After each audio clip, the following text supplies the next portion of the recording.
우리는 요한복음 4장의 말씀으로 내 힘으로 파내려가던 세상 우물을 내려놓고 내 안에 이미 계신 성령님을 내 삶의 진짜 주인으로 모시자고 함께 결단을 했습니다. 내 힘과 자존심을 내려놓을 때 비로소 하나님 주시는 참된 안식이 열린다고 우리가 들었는데요. 지난 한 주 여러분의 삶은 어떠셨습니까?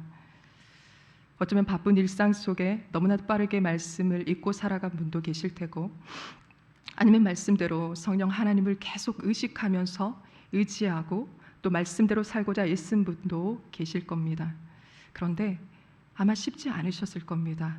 맞습니까? 아마 많은 분들이 또다시 자기 고집을 내려놓지 못하는 자신을 직면했을 겁니다. 여러분, 우리는 분명 내 힘을 내려놓고 성령님께 나를 내어드리는 것이 진짜 안식의 기름을 알고 있습니다. 그런데 왜 막상 우리 삶의 현장에서는 내 고집 하나 내려놓기가 그토록 어렵고 힘든 걸까요?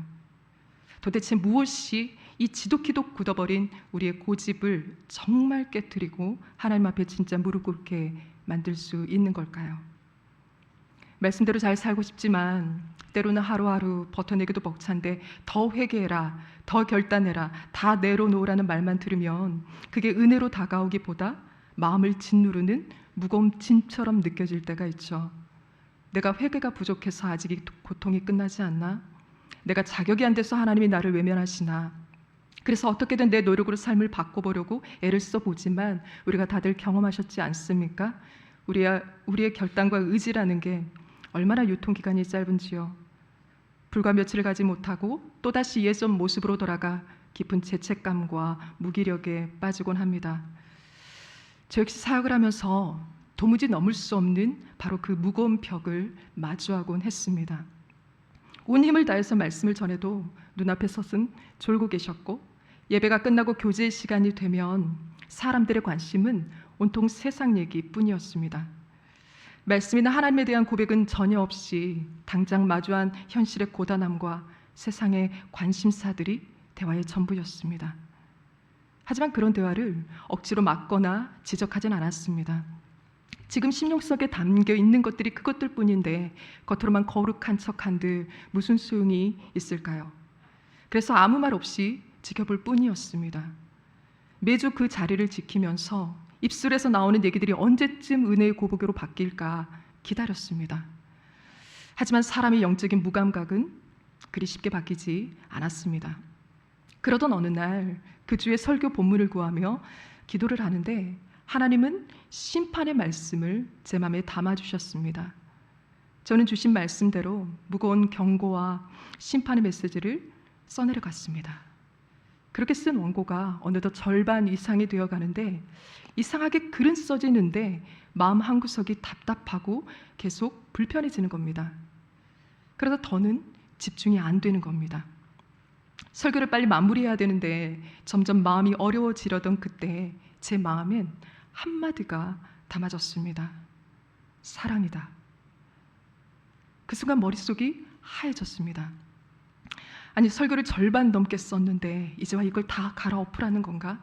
황당했습니다. 그런데 하나님께서 뭔가를 분명히 알게 하실 때는 늘 그렇듯 뭘 복잡하게 설명하지 않아도 그 순간 모든 것이 다 알아졌습니다. 하나님께서 왜 심판의 말씀을 먼저 주셨는지, 원고를 갈아엎어야 하는 그 막막함을 왜 겪게 하셨는지, 아무리 영적으로 묻어진 영혼이라 할지라도 그 어떤 책망보다 먼저 분명히 선포되어야 할 것은 그를 향한 하나님의 크신 사랑이어야 했습니다. 그것을 잊고 있던 제게 그걸 분명히 깨닫게 하시려는 하나님의 뜻이었던 겁니다. 그날 전 오후에 쓰던 원고를 덮고 처음부터 다시 쓸 수밖에 없었습니다. 그리고 분명히 되새기게 됐죠.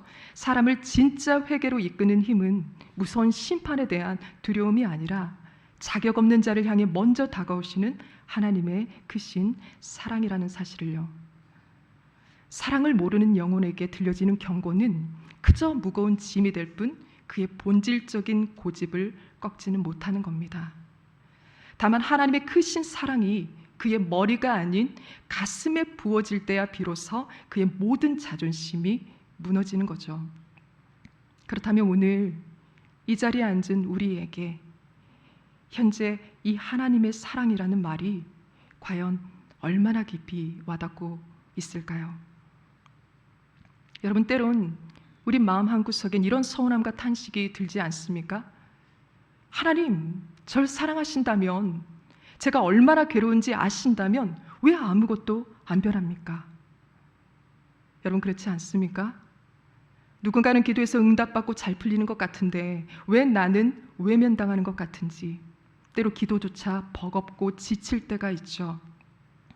저 역시 신학생 시절 여러 가지 문제들로 참 쉽지 않은 시간을 보내고 있을 때 저도 하나님께 소리쳤습니다. 하나님, 저를 사랑하시는 게 맞다면 그 사랑을 알도록 제게도 좀 보여줘 보세요. 그때 제겐 당장 숨통에 틔워줄 특별한 응답이 필요했습니다. 그렇게 초조하게 응답을 기다리던 며칠 뒤 비로소 아주 잔잔하게 역시 단 한마디가 제 마음에 들려왔습니다. 전혀 따뜻한 위로 없이 너무나 메마르고 단호한 그 한마디는 바로 십자가였습니다. 전 크게 실망했습니다. 십자가? 내가 십자가를 몰라서 낙심이 됐습니다. 하지만 시간이 지나면서 결국 전 알게 됐습니다. 왜 하나님이 제게 십자가란 그 한마디만 주셨는지를. 하나님은 눈앞에 문제 몇 개를 해결해 주거나 저의 감정이나 달래주는 것으로 당신의 사랑을 직면하려 하지 않으셨던 겁니다. 상황이 조금만 틀어져도 또 흔들릴 제게 하나님은 십자가 외에 그저 잠깐 지나간 위로를 주고 싶지 않으셨던 겁니다. 다만 우리가 평생을 깨달아도 다 깨달을 수 없는 하나님의 완전한 사랑, 죄인을 위해 아들의 목숨까지 다 내주신 그 사랑을 하나님은 오직 십자가로 나타내 보이셨기에 참 메마르게 들렸던 십자가 그 한마디는 내가 내 전부를 너에게 주었는데 내가 널 어떻게 더 사랑해야 할까 하시는 주님의 가장 뜨거운 대답이었던 겁니다. 사랑하는 여러분, 오늘 읽은 말씀이 여러분에게는 어떻게 다가오실까요? 내 은혜가 내게 족하다. 익숙한 말씀에 결국 또 참으란 소린가 하면서 자기도 모르게 이미 체념한 채 말씀을 듣고 있진 않았습니까? 여러분, 하나님 말씀하신 내 은혜가 내게 족하다, 이 뜻을 깨달은 사도 바울은 이렇게 고백합니다. 그러므로 도리어 크게 기뻐함으로 나의 여러 약한 것들에 대하여 자랑하리니 이는 그리스도의 능력이 내게 머물게 하려 함이라. 여러분, 여기서 바울이 고백한 그리스도의 능력이 내 약함에 머문단 말은 우리가 익히 알듯 그로 내 고통과 문제가 결국 다 사라진다는 얘기가 아닙니다. 이 말은 답 없는 비참한 내 현실 가운데 하나님이 직접 들어오셔서 내가 그 절망에 무너지지 않도록 날 붙들어 매신다는 겁니다. 우리가 부끄러워서 닫은 그 마음, 상처와 눈물로 어물망된 그 자리에 하나님이 직접 찾아오시는 겁니다. 하지만 하나님이 찾아오셨는데도 내 문제는 그대로일 때가 있습니다. 그러나 놀라운 것은 상황은 그대로일지 몰라도 이제 나의 그 고통은 더 이상 나를 무너뜨리지 못한다는 겁니다. 주님이 내 삶에 함께 거하시는 순간 나를 짓누르던 그 절망의 자리는 가장 깊은 은혜의 자리가 되는 겁니다. 왜냐하면 그 약함 때문에 날마다 하나님을 더 깊이 만나는 아주 새로운 삶을 살게 되니까요. 과연 여러분은 이러한 삶을 원하십니까? 주님은 오늘도 우리의 버거운 삶 가운데 찾아오셔서 이렇게 말씀하시는 겁니다. 나는 널 그저 일에 쓸 도구로 부르는 게 아니다. 난 너라는 존재 그 자체와 함께 있길 원한다. 내가 괴로워하는 그 비참한 자리에 널 결코 혼자 두지 않고 내가 반드시 너와 함께 살아갈 것이다. 일이 잘 풀려 하나님을 잊고 사는 것보다 삶이 고단해도 그 연약함 때문에 날마다 주님을 붙들고 사는 삶, 하나님은 오늘 우리와 바로 그렇게 살아가고 싶어 하시는 겁니다. 여러분, 하나님의 이 사랑이요, 때론 너무나 낯설지 않습니까? 어떻게 그 크고 두려우신 하나님이 나 같은 죄인의 삶에 이렇게까지 낮아져 들어오실 수 있단 말일까요? 하나님이 왜 그러셔야 합니까? 그래서 우리는 그 사랑을 쉽게 믿지 못할 때가 많습니다. 하지만 이해하기 어렵지만 참 놀라운 그 사랑이 바로 우리를 향한, 이 시간 당신을 향한 하나님의 진짜 마음인 것입니다. 그렇다면 여러분, 이토록 조건 없는 사랑으로 내 삶 가운데 찾아오신 하나님 앞에 우리는 어떻게 나아가야 될까요? 뭔가 그럴듯한 모습을 만들어 가야 할까요? 그럴 수가 없죠. 내 힘으론 세상 방식을 내려놓지도 못하고 결단에도 또 넘어지는 게 바로 우리 아닙니까? 그런 우리에게 오늘 성경은 이렇게 말씀합니다.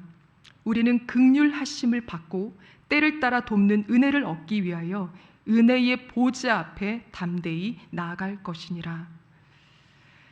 여러분, 죄인된 우리가 거룩하신 하나님의 보좌 앞에 담대히 나아갈 수 있는 것은 우리를 위해 십자가에서 흘리신 예수님의 피가 우리의 모든 것을 바꿨기 때문이죠.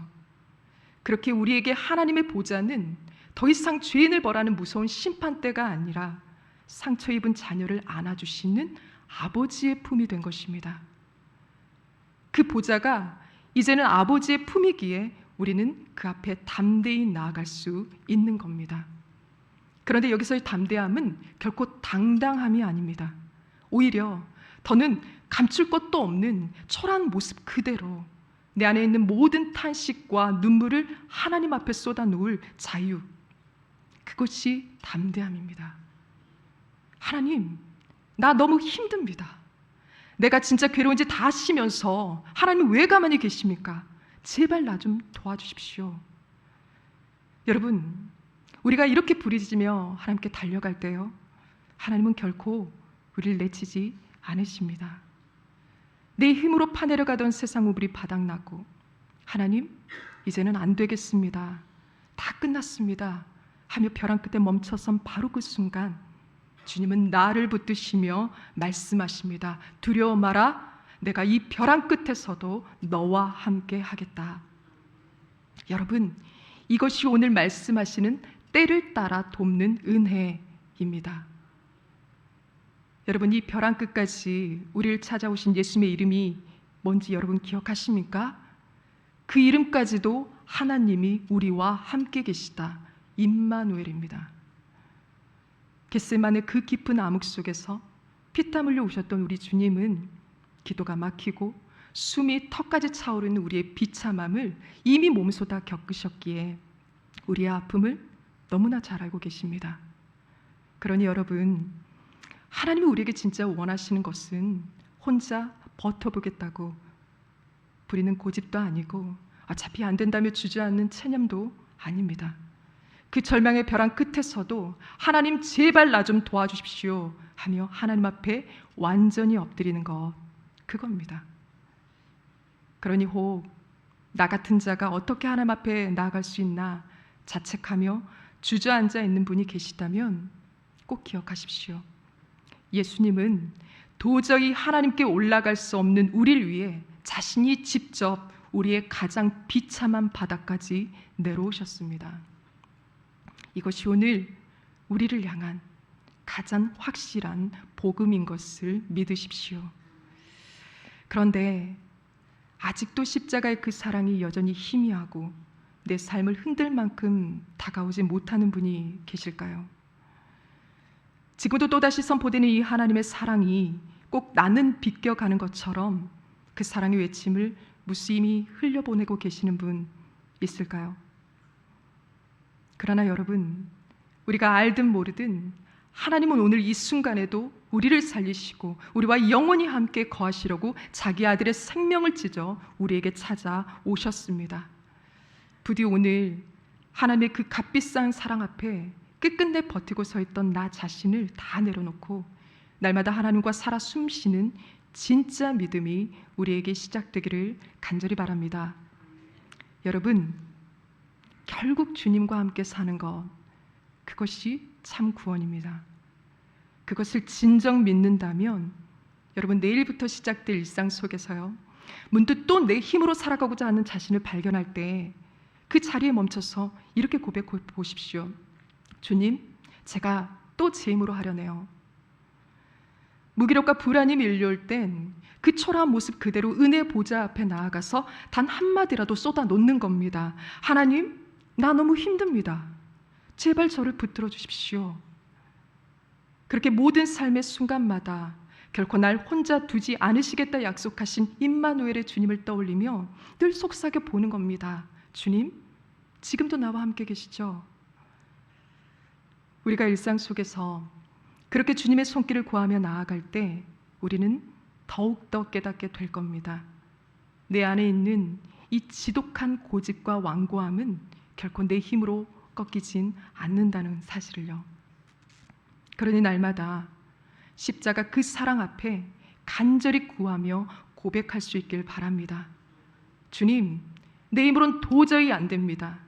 주님이 나를 이겨주십시오. 주님이 나를 좀 이겨주십시오. 결국 마침내 내 고집이 꺾이고 비로소 내 주님 앞에 나의 모든 두 손을 들게 될 때 우리의 마음에 진짜 평안이 찾아올 것입니다. 내 힘으로 버티던 그 자리를 내려놓고 나를 이기사 가장 선한 길로 인도해 주실 우리 주님의 그 따뜻한 손을 붙잡는 것, 벼랑 끝에서도 내가 너와 함께 하겠다 약속하신 그 임마누엘의 주님을 믿고 오늘을 살아내는 것, 바로 그것이 우리가 누려야 할 참된 은혜요, 주님과 함께 사는 진짜 영생인 것을 믿습니다. 오늘 그 영생의 은혜가 우리 모두에게 임하기를 주님의 이름으로 간절히 축원합니다. 우리 함께 이 시간 찬양하며 기도로 나아가기를 원하는데요. 이 시간 주님이 십자가로 우리에게 주신 약속, 내가 너와 함께 하겠다 하시는 그